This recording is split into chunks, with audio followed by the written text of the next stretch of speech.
Hello everybody and welcome back to another episode of Blue Jay Acres. Thank you so much for stopping by. My name is Noelle and we are a family on a tight budget, and I'm sharing with you every day what we are eating and how we are staying on a $500 budget. If that's something that you are interested in, make sure you stick around, give a thumbs up and subscribe. Okay, so guys, today I just have been busy. We've been crazy busy and I'll share that with you here in a minute. Let's go on and jump into breakfast and lunch, and then we'll get into dinner. All right, so here is breakfast today before we get busy. It's an egg, some pancakes, and some of the sausage we got yesterday. That is what Luke requested for breakfast, was pancakes. He's on a pancake kick. Okay guys, so for lunch we are just gonna eat some of this fried food we had last night. The thing I love about the tempura batter, which I shared with you guys yesterday making this, is it stays crunchy. Like, it's still hard and crunchy. Even, let's see if you can hear it. If you guys can hear that. Like, hard like a potato chip would be, even after being in the fridge all night. So it makes it just wonderful for leftovers. And then of course we're gonna have some cucumber along with that. Okay, so while we're waiting on the bread, I've got about 2 hours before dinner. I'm gonna heat up some oil. And I need to use up all of these tomatoes. Theo asked me to leave just a couple for him to snack on, but otherwise I need to use these up. They're gonna go bad. So what I'm gonna do is make a spaghetti sauce and just kind of let it sit for a couple hours, and then we'll have dinner. This is gonna be a super easy dinner. I'm just gonna start by picking up some onion, sauteing it in here, and I'm gonna add some garlic.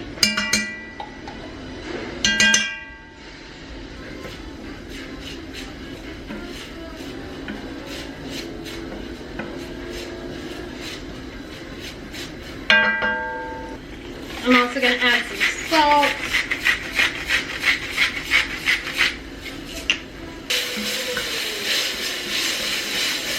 Okay, while these are all sauteing, I'm going to add some of these tomatoes as well.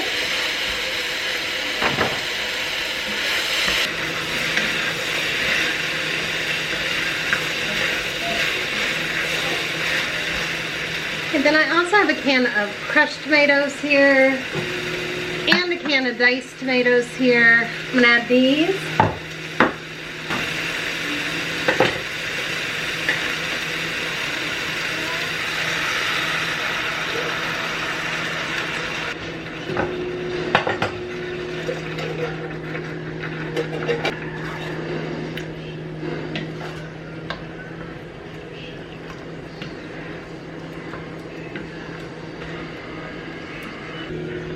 Okay, I'm going to add some sugar to this, some salt, some Italian seasoning. I have some crushed red pepper here. This is Korean red pepper, so it's not as spicy. It just has a really good flavor. It's not like using the regular crushed peppers, which we actually grew some and made some of that. Now, as this cooks down, I'll smash these tomatoes as they cook. I'm also going to add a little bit of garlic powder and some fennel seed. Stir it all in.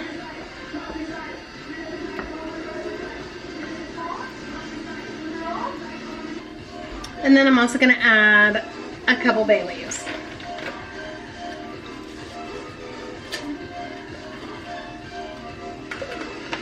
Then I'm just going to cover this, turn the heat down a little bit, and let this cook for probably about an hour. I'll stir it some more, see how we're doing, and add anything else if needed.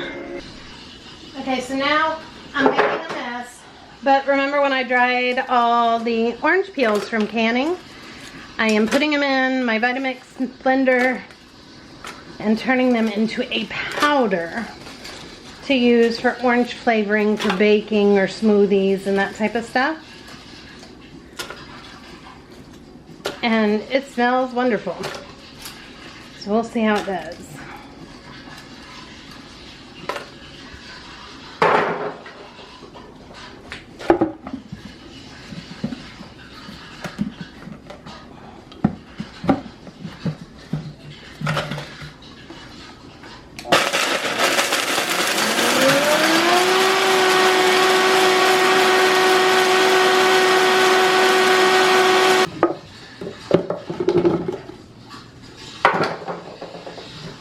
Then I'm just adding it to this jar.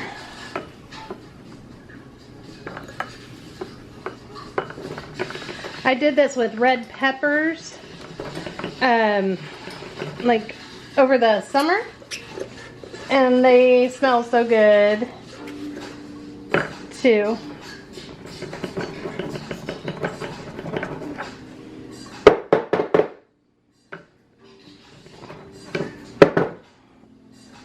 I think it's going to fill this whole little jar.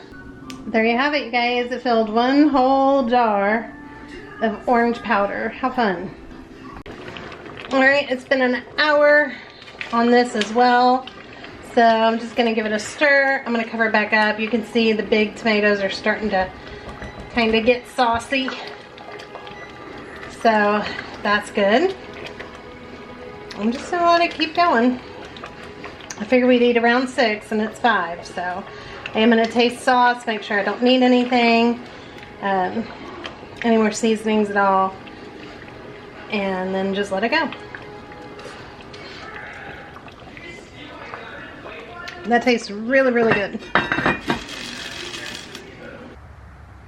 I'll just show you this sunset. It is so beautiful out here tonight. Things are getting ready for the gardens. Cannot wait till we can plant all of it. We added this huge garden bed back here for this year. We're just putting all kinds of stuff on top of it, getting it ready to be tilled in. So excited about it. Our back is still pretty dead out here. Not a lot of life yet. We can't wait for it. And over here are the cows. Here is Daisy. Hello, baby. Hello, Miss Daisy. And Sirloin. We cannot wait till we get Miss Belle back. We get Miss Belle back. Well, next month, the beginning of the month. So Sirloin is getting huge. And we have found a way to do a feeder. I don't know if we showed that or not. So we got these big totes, and in it came this big, like it's in this big container. So just cut and smoothed out some holes in it. Hi, baby. I didn't bring a treat. She keeps smelling for a treat. And that is working perfectly.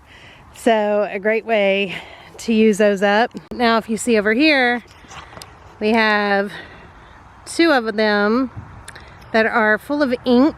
Well, that's what they used them. They used them for ink. So we just wanted the cages. So we got to figure out what we're going to do with those. Any of you who have a farm and have an idea, let me know. That is a bunch of roofing that he has gotten off people that just wanted to get rid of it, which we will use for roofing for some of our things that we're going to make outside for our animals.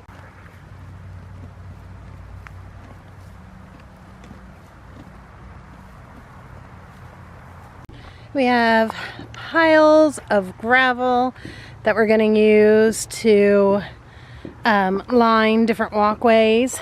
This was all free to us. Bags of sawdust that are free. Charles is always out grabbing free stuff. The spring is the best time. Nextdoor app has free stuff all the time. And in the spring, end of winter is the best time to get that stuff. And then in here is where the cows are gonna come. So we have a bunch of sawdust down. They have more food. Their water bin needs full. I just filled a bunch of water. Ron, will you, well, we'll get it.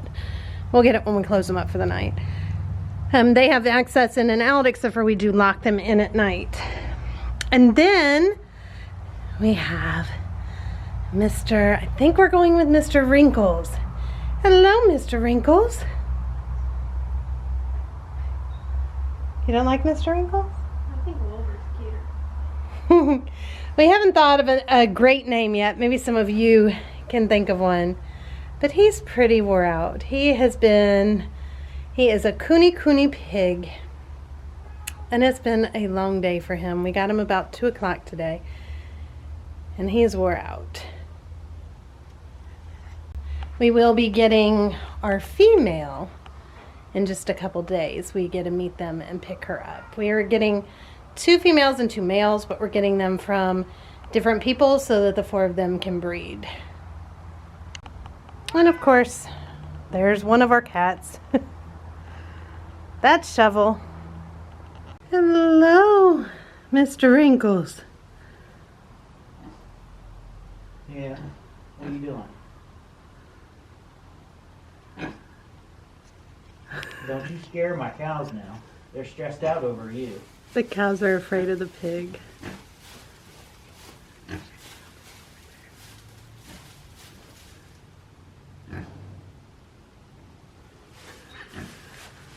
And on the other side you have Let's not have no standoff. the 2 cows looking, they're very nervous. And Daisy, of course, is being the protector. Oh, she's coming over saying, what is going on? Get him out of here.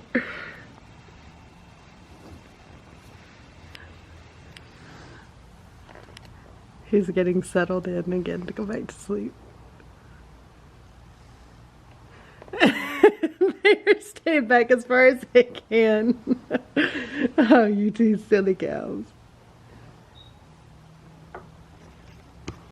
Okay, so I know some of you are gonna say that you just added animals and you are trying to get out of debt and pay stuff down. Yes, we are, and we actually planned that we wouldn't be really putting anything extra on our debt this month, because the next 2 months we actually have year-end bonuses coming and we have income tax coming, and we'll be able to pay down quite a bit. So this month we knew we were going to add something. So we decided, was it going to be turkeys or was it going to be pigs? And we decided to go with pigs. And we went with cooney pigs, which are supposed to be super sweet. So far he is very sweet. We are going to end up with 4, as I mentioned before, 2 girls, 2 boys. We are going to get them from 4 different people so that they can all continue to breed. And then we will have our own meat source coming in, our own pork. And we will also then have pork to sell to other people, as well as some of the babies. And I know some of you, that sounds probably awful, but we are Blue Jay Acres Homestead. We are working to be self-sufficient and raise all of our own meat and grow as much of our own food as possible. So we are raising pork and beef and chicken for our families and for ourselves. Now, why we decided to go on and do pigs versus the turkeys is I was leaning towards doing turkeys, but we decided it's pretty much a 2-year wait for the coonies. We got older coonies too. We didn't get babies. We've got one, well, I guess she's a baby. She's coming. She's 5 months old. Then we got another one coming later in the week that is, or next weekend, and she is 7 months old. And then the young man that you saw today is 11 months old. So they do not start breeding until they're a year old. Then they're pregnant for 4 months, and then you cannot have them for meat or pork until they are a year to a year and a half. So it takes a pretty long time. And if you watch, everything we're doing is pretty much something that's taking a long time. So eventually, as part of our retirement plan, as part of everything, eventually everything will reproduce on our farm. We will not buy chickens from anybody unless, heaven forbid, something happened to our flock. That's why we do dual purpose birds instead of doing meat chickens. We are doing the coonies that will continue to breed for us. and reproduce instead of feeder pigs. Sorry, the cat wants out and it wants the children. It's just meowing like crazy. It's getting dark and he has to come in. We are also doing our own beef, and again, we're raising them. We have a beef cow that is going to have babies for us. We have our dairy cow that has babies. So we will have our meat sources, but they take a while. And again, we would rather our meat be grown by us than just in a factory somewhere or in some poor conditions. We know exactly what they're being fed. We know exactly what kind of life they're having. We love and adore them. We give them the best life possible, and that's what we're doing here on our farm. And this should be our last year. We have somebody growing some pork for us this year because our pigs will not be ready. Their piglets will not be ready. So we have somebody growing pork for us this year, but this should be the last year after January that we have to buy any kind of meat from a grocery store, which is huge for us, and it's taken us 3 years now to get here, but we're super excited that we are so close. We're almost there. The things remaining to add to the farm will be turkeys, and when we do turkeys, we are gonna get reproducing turkeys, not the kind that you just go buy and they're ready for Thanksgiving, the kind that wander around the farm and reproduce, and they hatch their eggs. They're called heritage turkeys. We are also going to be adding bees at some point. I would say bees and turkey probably together next year. And then the only thing remaining is a stocked pond in the back of our property. And then we will have all of our own meat source. We have many fruit trees that we planted. We are waiting on that. That's a few years out before we should get any fruit from that. We have grapevines. We have all the berry bushes, strawberries. We have so many things, and we'll be sharing all of that with you. Every year it just gets better and better, and we're growing more and more.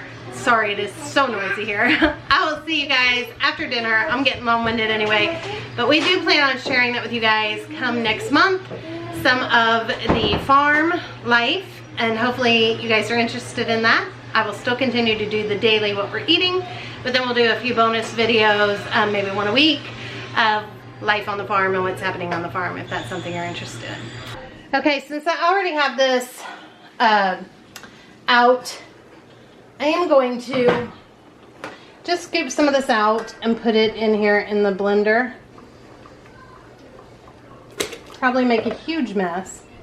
The only thing is, if you do this, be very careful because it's hot and your blender could shoot it out everywhere.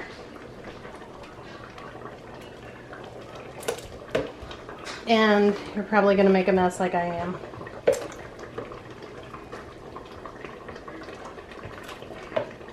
I'll leave some of it chunky and some of it in the blender. I'm going to grab some of these big tomatoes. I think that's probably good enough. I'm going to turn this way down too, though. It's getting awful high. Alright, I'm going to start just a really low start of this because it's so hot.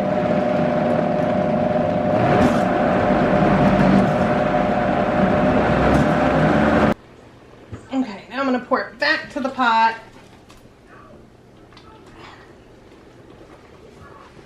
And you guys can see it is like splattering everywhere, so I am going to cover it back up. But now it's so nice and creamy and smooth.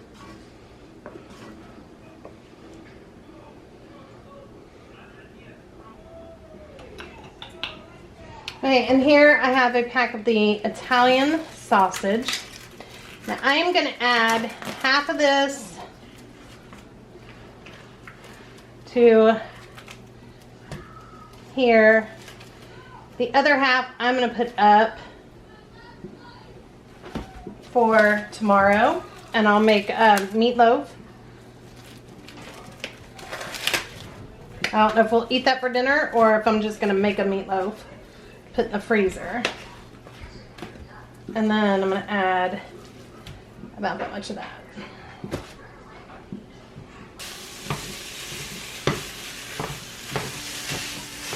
So once I cook this, I'm just going to add it to the sauce after I get this all nice and brown.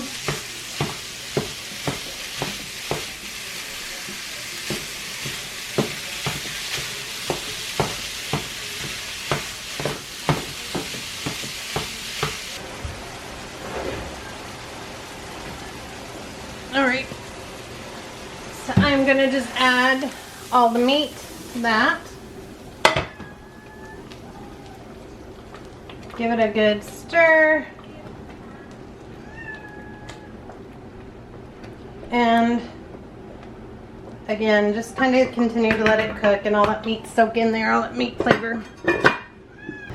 Okay, so now we're gonna make some dessert. So I'm gonna just put this on high here. I'm gonna add 2 cups of sugar.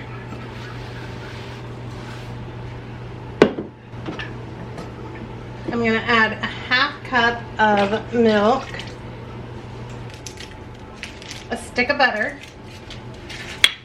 and a 1/4 cup of cocoa powder, unsweetened. So I'm just gonna stir this up, and we're gonna bring this up to a boil.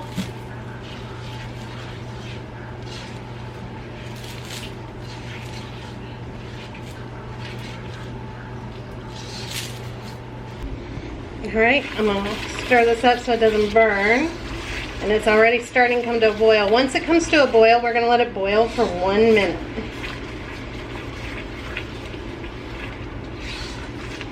We want it to boil for a minute so that it gets, you know, kind of fudgy and does what it's supposed to do.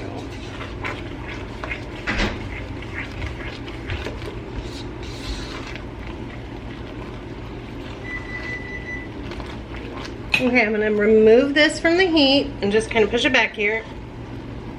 Sticking a little bit. Now I want to add some vanilla.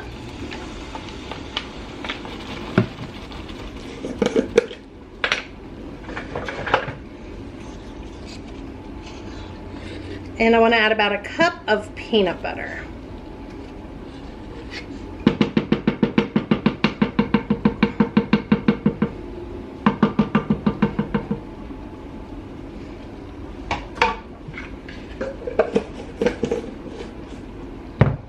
I'm just going to stir this until that's melted.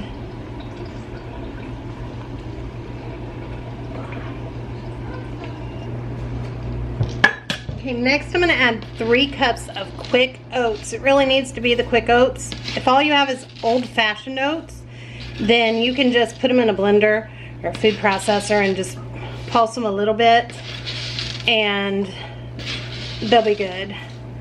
I'm hoping I didn't lose count. And that's all you have to do to make it quick cooking oats versus rolled oats, just in case you didn't know that.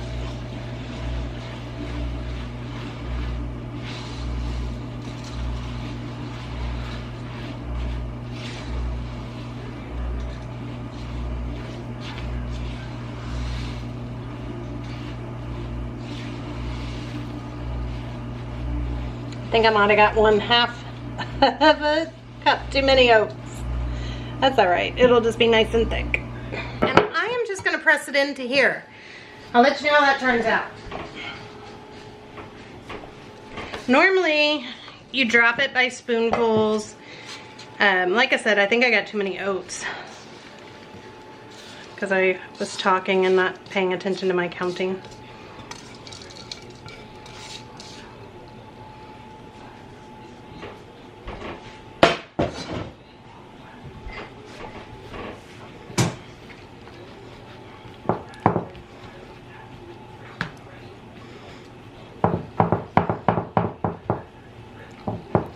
So I'm just going to push it in here.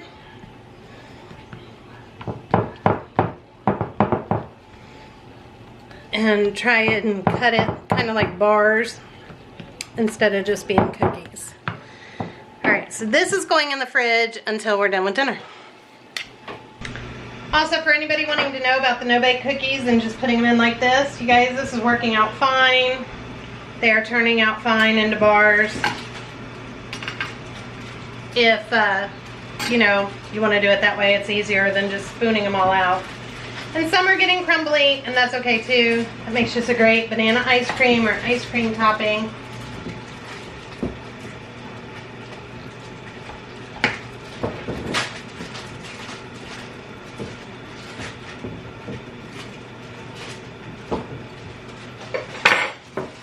Dust. turning out perfect. So here's a look at dinner. Charles will do a taste test. There is the spaghetti. Kate actually already tried it and said, oh, just like your lasagna, only with noodles. Cucumbers, we're still trying to get through the rest of them. The bread, if you guys can see, super yummy. It turned out fine using the self-rising flour. And then also the no-bake bar. All right, he is wore out and covered in sawdust and filthy. He has been out working so hard, right? Yep.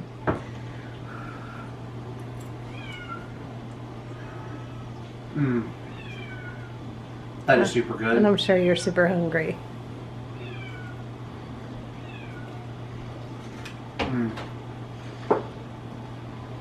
You don't have to try the cucumbers, just the bread and the dessert. I have to try dessert? And bread. You awful things to have to try.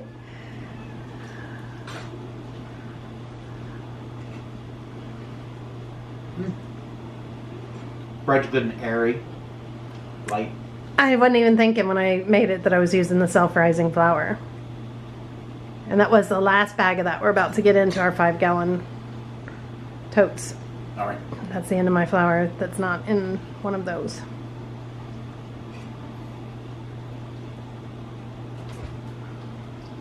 Uh-oh.